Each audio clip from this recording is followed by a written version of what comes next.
No, I mean, when Hannah was a baby, we knew something was going on. She had a lot of symptoms that weren't out of the ordinary. She was what they would call floppy or low tone. You could tell that the muscles weren't quite working right. But I don't know, the neuro and our doctor, Dr. Norelli, remember him? He was like, I suspect there's a neuromuscular issue at hand here. So, of course, we went through the process, and it took years. She was almost 5 when we finally found out. She has a rare condition. It's called Myristin deficient. Say it with me. Congenital muscular dystrophy. Congenital means that you're born with it. And her form is they have like another subtype. It's LAMA2, which is a protein that's missing. And the way the doctors explained it was, it's kind of like a brick wall. That's your muscles, and Myristin's the mortar in between. And she has hardly any of the mortar, the Myristin. So that gives her severe weakness. Now, the good news is the hand that she's been dealt, the weakness and stuff, is basically going to stay the same. It's not, a lot of other diseases degenerate and they get worse and worse and worse. Hers, however, as she gets bigger, it gets harder for her to do simple things, like she can no longer put her arms above her head. Keeping her head up and things like that might be an issue if she doesn't maintain her exercise and things like that. So when we got the diagnosis, it was kind of like, oh, wow, what's that? And even the doctors were like, well, it's a very rare condition. We don't know much about it. So we heard kind of an analogy or metaphor at the conference we were just at in DC.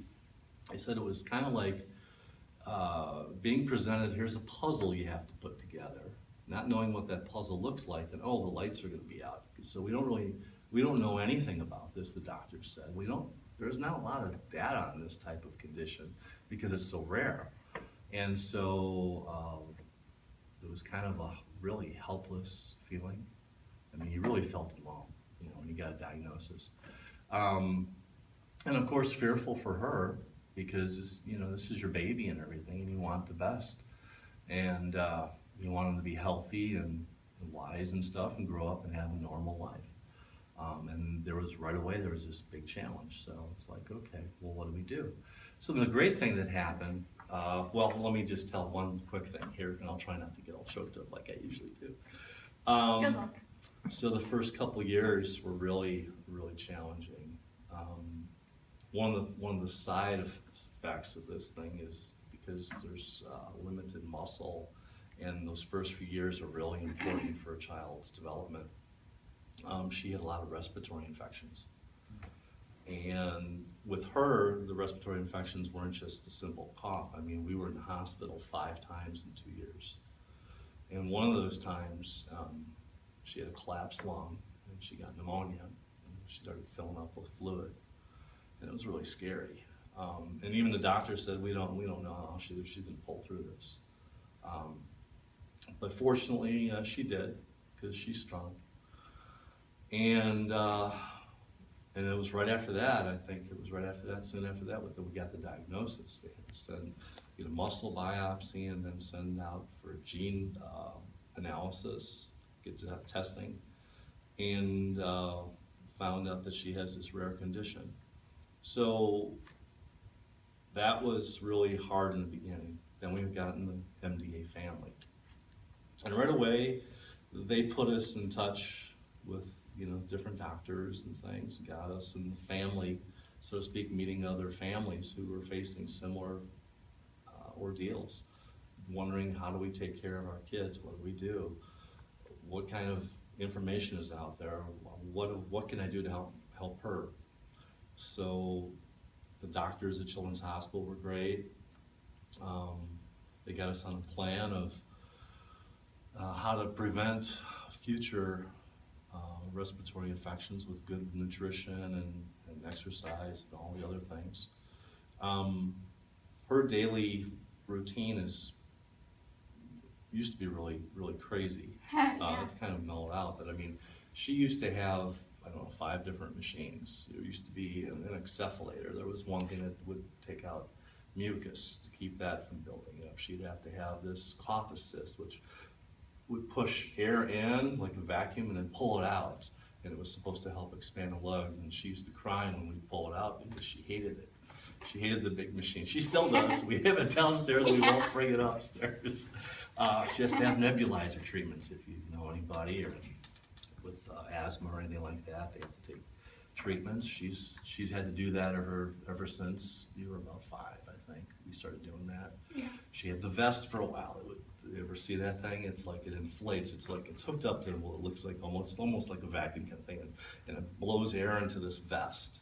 It's like a life jacket, and it shakes, and that's supposed to loosen up any membranes in the lungs and stuff, and keep those lungs from having any problems. And I don't know, did I miss any? You had quite a few. Hormones line, but that's only when I got really When you sick. got really sick, yeah, we'd have to go into big time mode. So, and there's just so many things.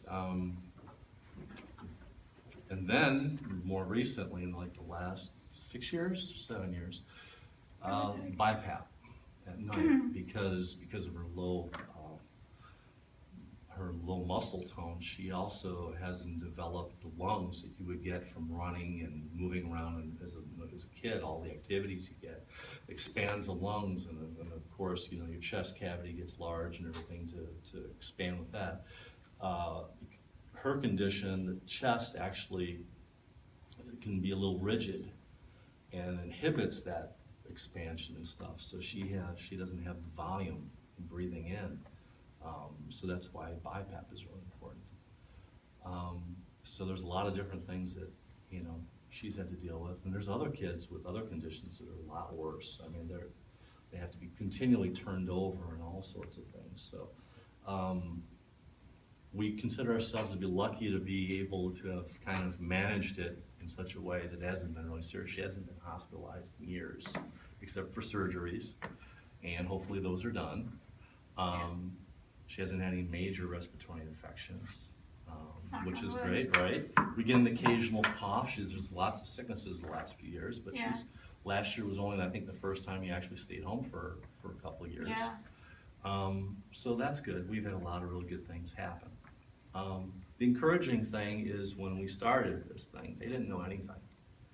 And even, I mean, I think back when MDA started, you know, it was just a dream, really, because they didn't have DNA sequencing then. And in the 80s, they figured that out. And then since then, since she was born, now they have these things mapped out. And that's really cool because each one of these is unique, but they're similar. There's something missing, and they have these ideas about how they can make a difference. So it's like, maybe we could trick the body into thinking that this one that's missing here is actually there, so that the rest of the sequence will fill out and the muscles will develop normally, like they're supposed to. And that's kind of like with her llama too. It's missing, so if they could do something like that, then they might be able to help. At the conference we were just at,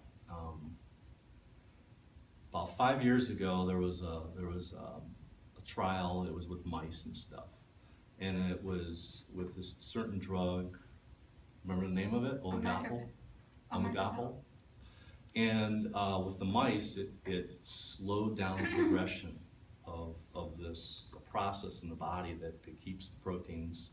That doesn't have the proteins, so the muscles don't develop. And so the mice actually were getting a little bit better. Not significantly better, but a little bit better. And then they had another drug that they gave the mice that actually helped them produce a little bit of muscle, and so they were able to be functionally pretty good. So that was the goal that they had, and they had a clinical trial on that recently, and they had some good success, at least I think so far they have. What we learned is there's a new thing coming out where they actually stop the progression of it, and they're hopeful that will be another advancement. And they've got some other things in the works too that they're working on. So the future is bright. We're living at a time where there's hope, and that's why we're here. because, you know, the work that you guys do putting this all together makes a big difference for all these families. And that's why I'll get up in front of a big crowd and tell the story and everything, because it's not just for her, it's for everybody. It's for everybody that's affected by this. If, you know, we're all making strides. We never thought that her rare condition would ever even be considered, but it's happening because there's a lot of money being generated for MDA, and we're doing a great job of getting it not just on the top 3 conditions, but a lot of these other more rare conditions. So there's hope for us too, and so we're proud to be here to kind of help out any way we can. So that's all I'm gonna say. Do you want to say anything about it? Well, how can I top that? Well, you can't. I can't. I don't know. Well, I'm pretty average for the normal teenage girl standards, I guess. I like to hang out with friends. I am doing well in school. I hope. Almost all A's. Yeah. She has an occasional B, so. Yeah. Which is okay. Yeah. I strive for all A's, but nobody's really perfect. So, And she spends half of her life on my phone. Yeah. Yeah. Gotta check that social media and all that good stuff. So yeah, I after high school I'm planning on going to Whitewater to either become a psychologist or a history teacher. I haven't really decided which one yet. I'm leaning towards the psychologist, but that might change. Yeah, I love to read. I am in choir. I do pretty much everything a normal teenager would do. One of the things that I love about MDA is summer camp. I get to see my camp friends that I haven't seen in a while. I get to see them either at MDA events or camp, so that's a great way to see them and get to spend time with them, catch up, you name it. And another good thing about MDA camp is when you are with your counselor, you create this bond that is indescribable. You start a really good relationship and you get to know each other and they become part of your family. And I still keep in touch with several of my counselors that I've had over the past few years. And yeah, it's great. And then yeah, camp is, well, I have my camp family, and then I have my MDA family, and then I have my school friend family, and then I have my original family. So I just consider all of them my family because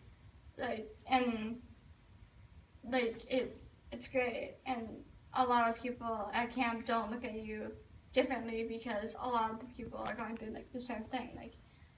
One person might have the same surgery that you just had recently, or they're trying to get a chair, and we compare notes on what company to go with, and it's